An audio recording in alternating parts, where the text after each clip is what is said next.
Bom dia, bom dia. Sextou, pessoal. Sextou, meus amigos. E hoje é uma sexta-feira especial, uma sexta-feira de 13 de maio, né? Sexta-feira da libertação dos escravos, da alforria a todos aqueles que sofriam, né? Sobre a chibata do patrão. Sexta-feira de agradecimento ao Pai pelos ensinamentos que esses mesmos que partiram daqui sobre o manto da escravidão estão voltando a nos ajudar, né, com as suas orientações, com as suas lindas mensagens, com a sua força. Saudação às santas almas benditas hoje. Agradeço ao Pai por tudo que eu tenho, por tudo o que eu recebo de orientação dos meus guias, meus pretos velhos, que me orientam a cada dia, que me permitem estar aqui para falar um pouquinho para vocês, né? Então vamos lá. Hoje no capítulo 18 do Evangelho segundo o Espiritismo, nossos grãozinhos no caminho. Muitos os chamados e poucos os escolhidos. Nas instruções dos Espíritos, dar-se-á aquele que tem. Seus discípulos se aproximando lhe disseram: por que lhes falais por parábolas? E lhes respondendo disse: é porque para vós outros foi dado conhecer os mistérios do reino dos céus, mas para eles não lhes foi dado. Porque a todo aquele que já tem se lhe dará ainda e estará na abundância, mas para aquele que não tem se lhe tirará mesmo que tem. Por isso eu lhes falo por parábolas, porque vendo eles não veem, e escutando não ouvem nem compreendem. E a profecia de Isaías se cumpre neles quando disse: escutareis com os vossos ouvidos e não ouvireis, olhareis com os vossos olhos e não vereis. Prestai bem atenção naquilo que ouvis, porque se servirá para convosco da mesma medida da qual vos servirdes para com os outros, e vos será dado ainda mais, porque se dará àquele que já tem, e para aquele que não tem, se lhe tirará mesmo o que tem. Dá-se àquele que já tem e se tira daquele que não tem. Meditai esses grandes ensinamentos, que frequentemente vos pareceram paradoxais. Aquele que recebeu é o que possui o sentido da palavra divina. Não a recebeu senão porque tentou dela se tornar digno, e o Senhor, em seu amor misericordioso, encoraja os esforços que tendem ao bem. Estes esforços firmes, perseverantes, atraem as graças do Senhor. É um imã que chama para si as melhoras progressivas, as graças abundantes que vos tornam fortes para escalar a montanha santa, no cume da qual está o repouso depois do trabalho. Tira-se aquele que nada tem ou que tem pouco. Toma isso como uma oposição figurada. Deus não retira às suas criaturas o bem que se dignou fazer-lhes. Homens cegos e surdos, abri as vossas inteligências e os vossos corações. Vede pelo vosso espírito, ouvi pela vossa alma, e não interpreteis de maneira tão grosseiramente injusta as palavras daquele que fez resplandecer aos vossos olhos a justiça do Senhor. Não é Deus quem retira daquele que havia recebido pouco, é o próprio Espírito. Ele mesmo, que pródigo e negligente, não sabe conservar o que tem e aumentar na fecundidade o óbolo que lhe caiu no coração. Aquele que não cultiva o campo que o trabalho de seu pai lhe ganhou e o qual ele herda, vê esse campo se cobrir de ervas parasitas. É seu pai quem lhe toma as colheitas que não quis preparar? Se deixou as sementes destinadas a produzir nesse campo mofar por falta de cuidado, deve acusar seu pai se elas não produzem nada?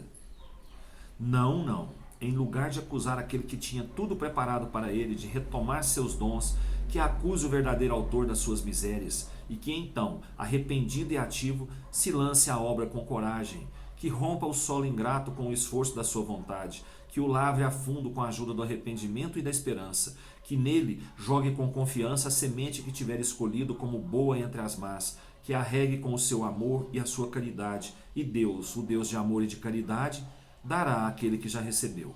Então ele verá os seus esforços coroados de sucesso, e um grão produzir 100 e outro 1000.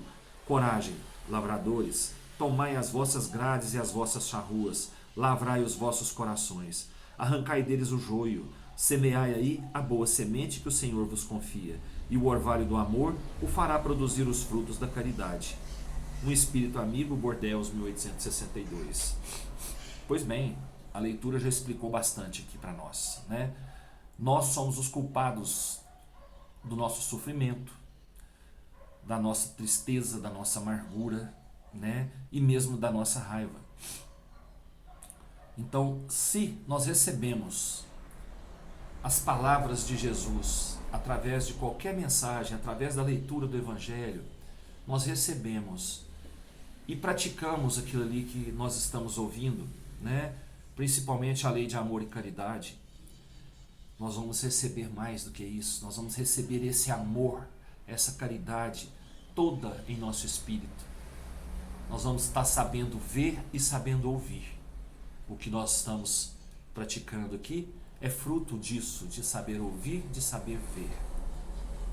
O que é praticado de bem é retorno certo para nós também, para o crescimento espiritual de cada um de nós, né? Então, se nós escutamos e vemos e não tomamos iniciativa alguma para procurar crescer um pouquinho o nosso espírito, nós somos culpados disso, porque nós não estamos sabendo ouvir direito, nem ver direito. Nós não estamos buscando o verdadeiro conhecimento, nós estamos aqui maquinalmente, né? Maquinalmente, ouvindo e vendo somente. Não procuramos praticar, não procuramos exercer aquilo que nós aprendemos, que nós ouvimos, que nós vemos. Então vamos pensar um pouquinho nisso, pessoal. O que nós queremos para a nossa colheita? O que nós queremos colher, né, quando nós partirmos daqui, dessa terra? Vamos pensar um pouquinho e refletir um pouquinho sobre isso.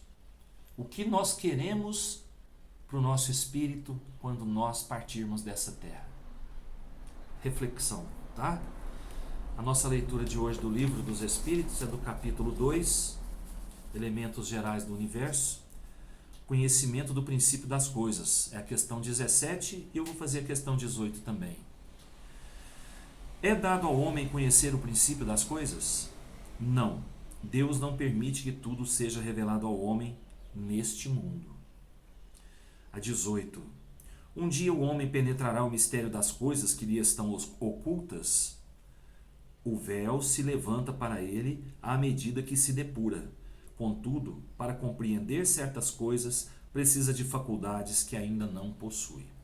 Quer dizer, enquanto nós ainda estamos aqui nesse plano, nós ainda somos inferiores espiritualmente a muitos outros planos, a muitos outros seres que Deus criou, né? Então nós ainda não temos condições, né, de conhecer o princípio das coisas. Nós temos noções.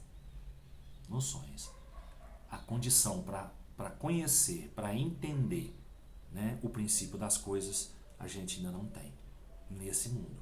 Mas à medida que a gente vai depurando o nosso espírito, né, essas coisas vão começando a ser reveladas devagarzinho por Deus, para que a gente possa ir entendendo, né, a verdadeira razão da criação.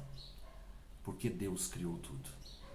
Então, devagarzinho, com paciência, né, com a depuração do espírito, né, a elevação espiritual diária, momentânea, nós vamos tendo condições de entender mais um pouquinho dos motivos da criação. Tá bom? Uma ótima sexta-feira para vocês, para nós todos, né? Que Jesus nos abençoe, que os pretos velhos nos orientem cada vez mais, né, num melhor caminho a seguir. Até amanhã, se Deus quiser. Conto com a presença de todos no meu canal, curtindo lá, se inscrevendo, né, comentando. É importante o comentário também de cada um de vocês. Fico muito feliz quando vejo comentários no meu canal, né? Procuro responder aqueles que eu tenho condições de responder. E agradeço sempre a Deus por poder estar aqui fazendo esse trabalho com vocês. Até amanhã, se Deus quiser. E eu tenho certeza que Ele quer. Beijo no coração.